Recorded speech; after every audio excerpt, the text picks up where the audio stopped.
Selamat sore, edukasi safari ke-45. Wah, 45 broski, nggak berasa ya. 45 episode. Ini lumayan up and down, lumayan panjang perjalanan, lumayan emosional, lumayan giting ya sampai sejauh ini ke-45. Dan kali ini edukasi safari yang ke-45 ini benar-benar ya dari yang benar-benar mengedukasi ya. Untuk hal-hal baik tentang penggunaan ganja dan apa hukumnya segala macam. Dan kali ini edukasi safari ke-45 pengen ngebahas tentang kayak gimana sih hukum ganja di Belanda atau hukum ganja di negara legal, contohnya Belanda ya. Karena kebijakan-kebijakan tiap negara maju yang melegalkan ganja itu beda-beda. Dan kali ini gue lagi ngomongin hukum yang terkecil dulu ya. Hukum yang terkecil dari pemakai, nanti kita ngobrolin juga budidaya, nanti kita ngobrolin juga tentang coffee shop, penjualan gitu ya. Oke. Ya, yang kayak kalian lihat ada bolpen di sini, ada kertas kosong. Jadi ada yang pengen gue jabarin sedikit, ada yang pengen gue beritahu ke kalian sedikit, biar nggak salah paham, biar nggak biar ikut aturan main gitu ya. Intinya sih biar ikut aturan main aja broski ya.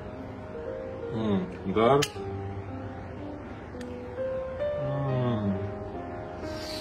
Lumayan lah, yang ini nggak perlu kita bahas apa yang di tangan gue.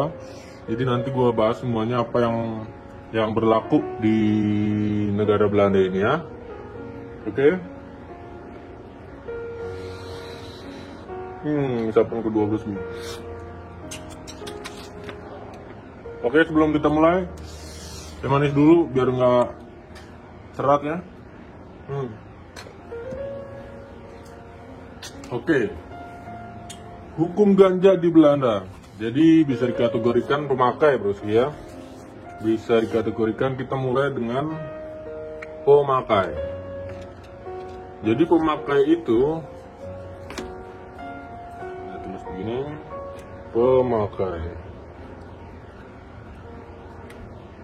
pemakai dalam arti individu ya. Pemakai dalam arti Hindu itu seperti gua, seperti broski-broski yang mengkonsumsi jarang-jarang atau kadang ya. Itu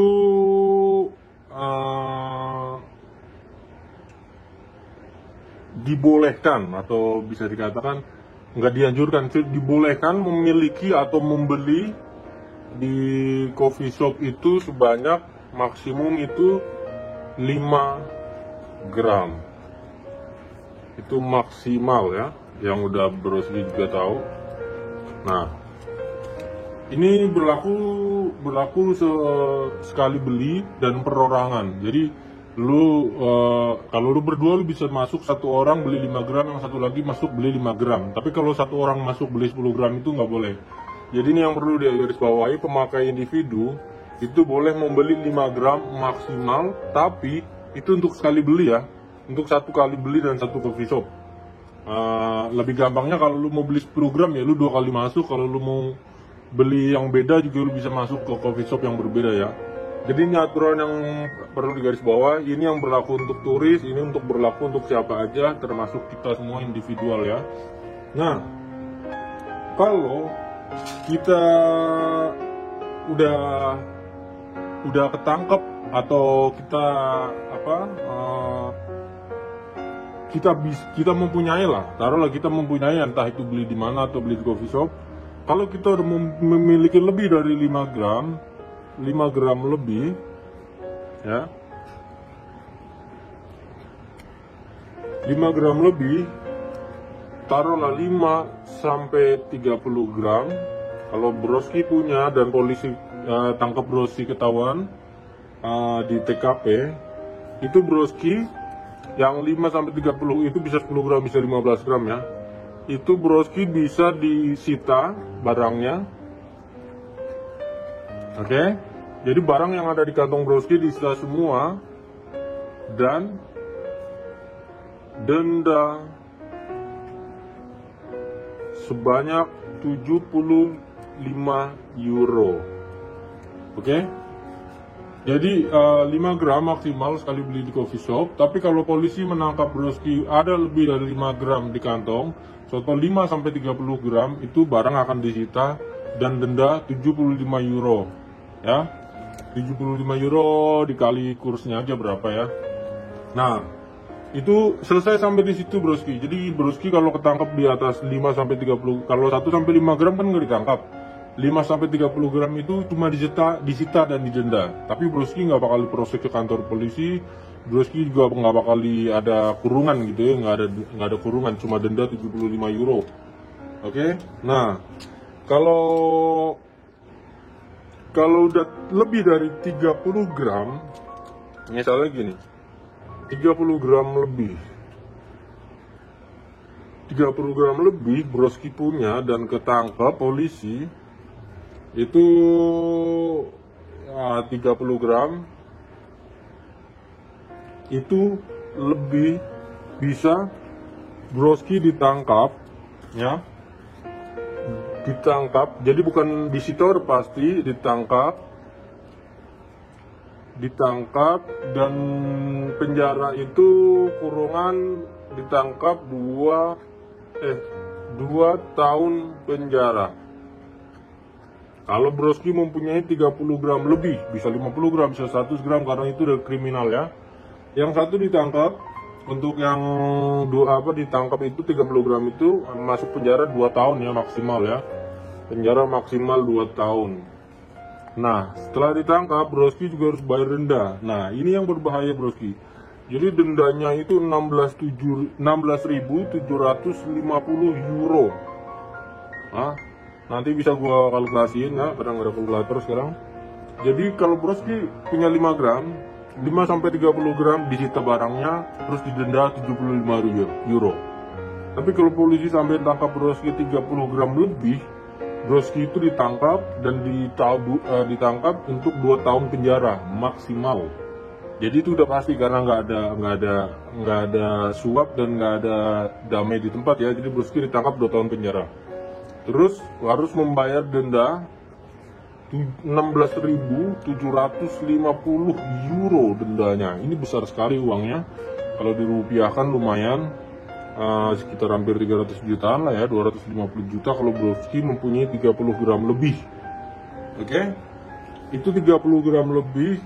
Kalau untuk itu bisa dikategorikan 30 gram lebih itu 100 atau 150 atau 70, pokoknya 30 gram ke atas ya. Nah, ada yang kedapatan 500 gram misalnya. Ini ada kelasnya lagi, beda lagi. Jadi 500 gram itu 500 gram lebih ya, itu di atas 500 gram maksudnya. Jadi di atas 500 gram itu barang bakal disita dan broski ditangkap dengan kurungan 4 tahun penjara ya. Jadi kena kurungan 4 tahun penjara maksimal. Dan itu udah positif, pasti di atas 500 gram pasti pedagang, pasti penjual gitu ya. 500 gram ditangkap 4 tahun penjara. Dan dendanya itu 67.000 euro. 67.000 euro itu hampir sekitar mungkin 800 juta atau 1 M ya, 1 miliar rupiah. Kenapa? Karena kalau orang udah punya di atas 500 gram lebih, itu udah pasti pedagang. Dan kenapa dibebanin segini banyaknya? Karena di sini kalau udah main bisnis, kalau udah dagang itu uangnya pasti banyak. Nah, polisi itu akan kasih kalian denda 67.000 euro 1 M. Karena kalau orang udah punya 500, otomatis duitnya banyak karena udah jualan broski. Oke? Bentar.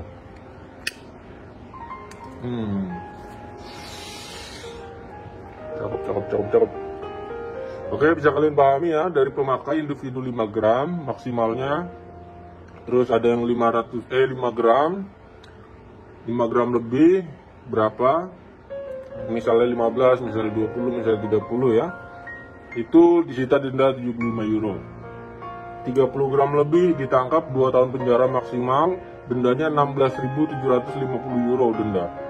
Kalau untuk 500 gram, kalau 30 gram mungkin masih bandar antar temen atau mungkin barang sisa atau gimana ya, karena itu lagi di badan kan, kita nggak tahu, mungkin di badan cuma 30 gram tapi di rumahnya ada 500 gram kan, kita nggak tahu. Tapi kalau di badan ketangkep 30 dan cuma itu, jadi 2 tahun penjara dan 16.750.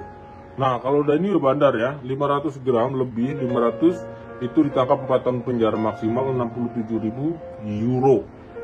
Wow, ngeri broski, 67 euro, 67.000, itu banyak sekali ya. Nah, kalau lebih, ini kalau kedapatan 500 gram ya, kalau udah lebih dari 500 gram, ini ini 500 gram. Ya, tapi ada satu lagi kelas yang lebih berat lagi, 500 gram lebih. Ya, 500 gram lebih itu dibagikan begini. Oke, 500 gram lebih itu ditangkap, disita barangnya, dan 6 tahun penjara maksimal. Ya, maksimal. Jadi lebih berat dari yang cuma 500 gram. Tapi kalau 550 gram, misalnya 520 gram, 550 atau 600, itu udah 6 tahun penjara. Jadi 6 tahun penjara hukumannya, itu 2 tahun lebih dari yang 500 gram itu ya. Dan dendanya juga lebih mahal, 78.000 euro broski. Kebayang nggak? 78 euro itu 1,5 miliar lebih amal, atau sekitar segitulah ya, 1 miliar sekian. Itu untuk yang kedapatan dari 5 gram. Ini kedapatan di tangan ya, ketemu stake kayak ketangkap basah, kena OTT atau di TKP. 5 gram maksimal itu aman, karena itu pemakai individu, itu di coffee shop di mana-mana aman. Nah, 5 gram lebih, 5 sampai 30 gram kayak gini. 30 gram lebih hukumannya ini dan dendanya. 500 gram segini denda dan hukumannya. 500 gram lebih, ini yang paling berat, 78 euro dan 6 tahun penjara. Oke Braski. Nah, kalian kebayang nggak? Kalian masuk ke coffee shop boleh beli cuma 5 gram. Tapi yang jadi pertanyaannya, coffee shop itu boleh mempunyai atau boleh menyetok yang ada di toko, yang ada di coffee shopnya, yang ada di shopnya itu maksimal itu 500 gram. Menurut aturan, coffee shop itu 500 gram untuk yang di toko ya. Untuk yang di toko itu maksimal. Nah, pertanyaannya, siapakah yang membawa 500 gram ini, atau siapakah yang mensuplai setiap barang-barang ke coffee shop itu tanpa ada tangkapan atau tanpa ada yang tahu gitu. Karena kita nggak pernah tahu di coffee shop itu siapa yang bawa barangnya, kita nggak pernah ngerti, dan siapa yang delivery atau segala macam. Itu permainan black market atau permainan emang orang-orang itu. Dan untuk maksimalnya itu 500 gram, cuma belum jelas dari mana dan siapa yang menanam. Oke, nanti kita ke pembahasan penanaman. Kita nggak tahu ini siapa yang menanam, karena di Belanda sebenarnya itu legal dengan kategori dilumrahkan atau apa ya, diwajarkan untuk pemakaiannya. Cuma bukan legal seperti yang bisa produksi beberapa banyak, siapa aja boleh dari petani,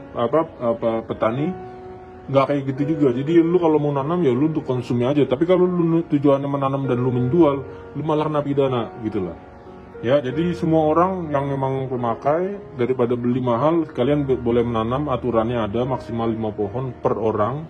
Jadi 5 pohon itu terserah nanti lu dapatnya berapa, yaitu jadi punya lu.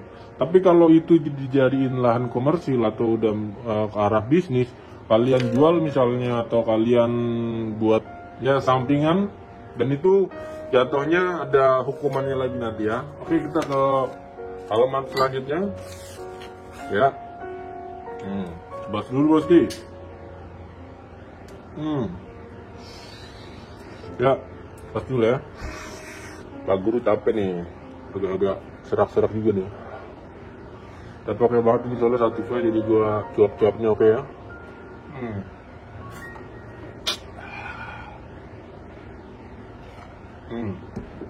Ya, sadis. Oke bosku, kita ke nextnya ya. Jadi itu kita tadi udah ngomongin individu tentang TKP ya, tangkap tangan atau lo lagi jalan-jalan atau apalah ada razia tiba-tiba lo di badan ada sekian gram itu udah ditulis jelas hukum-hukumnya, itu udah ditulis jelas ya. Dan ini kita ke arah kalau lu mau konsumsi sendiri, jadi grower jatuhnya ya. Grower atau penanam, bukan petani sih, kalau petani kan dijual ya. Jadi penanam atau ya apalah sebutannya ya. Ya penanam gini. Jadi satu orang per orang boleh menanam 5 pohon dalam artian konsumsi pribadi ya.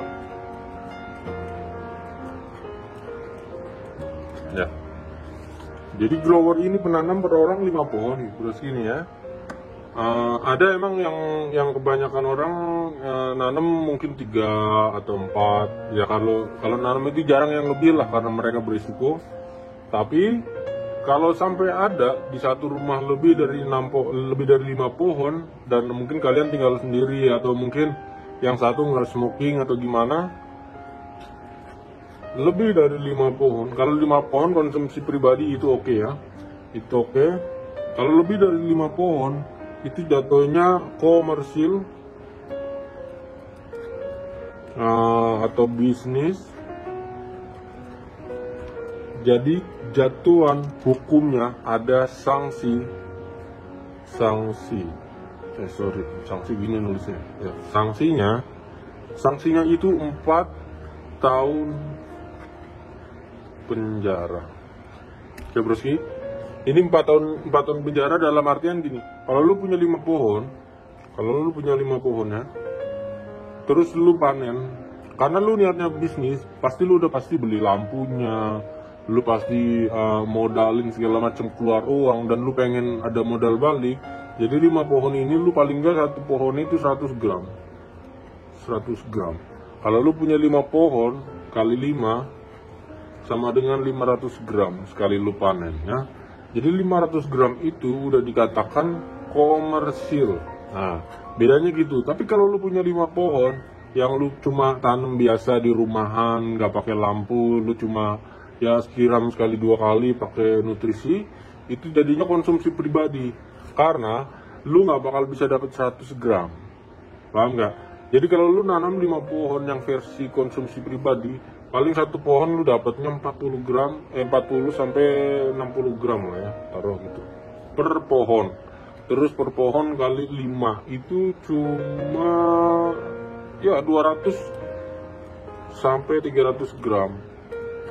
Jadi lu nggak bisa dikategorikan sebagai komersil, paham nggak? Karena 200 sampai 300 gram itu mewajarkan karena dari hasil 5 pohon yang nggak dimodalin gitu ya. Kalau yang komersil dan bisnis, 5 pohonnya itu udah pasti jadi segini, 100 gram per pohon ya. Kali 5 udah ketahuan 500 gram broski. Dan di sini 500 gram mengatakan ditangkap 4 tahun penjara maksimal, denda 67 euro. Jadi sama, kenanya di sini sama. Jadi sanksinya 4 tahun penjara, sama ya kayak di sini 500 gram, 4 tahun penjara dan denda 67.000 euro. Jadi sama persis sama yang ini ya. Nah, kalau lu udah punya 5 pohon, dan 5 pohon itu lu gunain bener-bener untuk bisnis, lu beli lampu segala macam dan lu menghasilkan sekian. Balik lagi, kalau lu udah mau bisnis dan beli lampu, lu nggak mungkin nanam 5 pohon. Akhirnya dari yang komersil itu, lu nanam jadi 30 pohon, bosku. Nah, kalau udah 30 pohon, itu sama aja sekitar kalau dihitung 100 per gramnya jadi 3 kilo. Nah, inilah yang dinamakan bandit, bosku. Inilah yang dikatakan bukan black market ya, tapi susah juga nebaknya. Bahkan orang sini pun bingung dengan aturannya. Siapa yang membawa ganja itu ke coffee shop dan itu nggak pernah ditangkap, dan di mana pohon-pohon itu ditanam. Jadi yang dari coffee shop itu nggak mungkin dari 5 pohon yang dari konsumsi pribadi. Yang 500 gram di coffee shop itu udah pasti dari yang 30 pohon, bosku. Ya, bahkan dari beberapa grower, dari beberapa cannabis industri di sini dengan bebas menjual ganja dan menjual bijinya, menjual souvenir produk-produknya. Tapi mereka malah nggak ada yang tahu, pemerintah pun nggak tahu mereka nanamnya di mana. Jadi itu semua misterius. Ganja di Belanda itu segala misterius ya. Nih kalau Broski mau tahu ya. Jadi poinnya, ganja itu diwajarkan pemakaiannya. Diwajarkan dalam arti ya, lu kalau beli 5 gram udah cukup lah, ngapain lu punya berkilo-kilo juga di rumah, kan coffee shop juga buka gitu. Jadi mungkin lu di rumah punya 2 gram, mungkin lu punya 1 gram, besok beli lagi, atau 5 gram seminggu sekali kan gitu. Tapi kalau udah dikatakan segini ini yang black market. Udah black market karena maksudnya yang ini, kalau ini udah black market karena upetinya nggak ada ke pemerintah ya. Tapi kalau lu support coffee shop itu termasuk penghasilan terbesar juga ya di Belanda ya, dari coffee shop, dari izinnya, dari taksnya, dari pajaknya. Bayangin aja satu orang itu beli 2 gram misalnya ya. Satu orang beli 2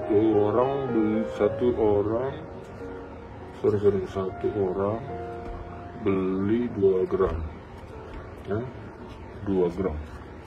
Nah 2 gram itu kali 100 orang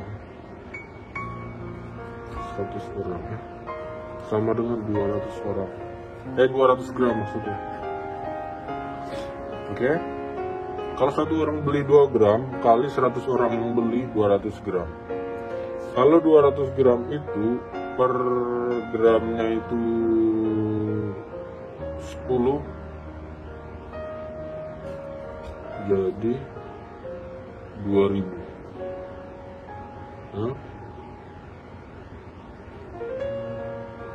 Ya, ini kan ya, 2000 euro bosku. 2000 euro itu angka yang ini udah rendah sekali. Jadi 2 gram itu rendah banget, 100 orang itu rendah banget. Ini ngomongin satu coffee shop ya, satu coffee shop.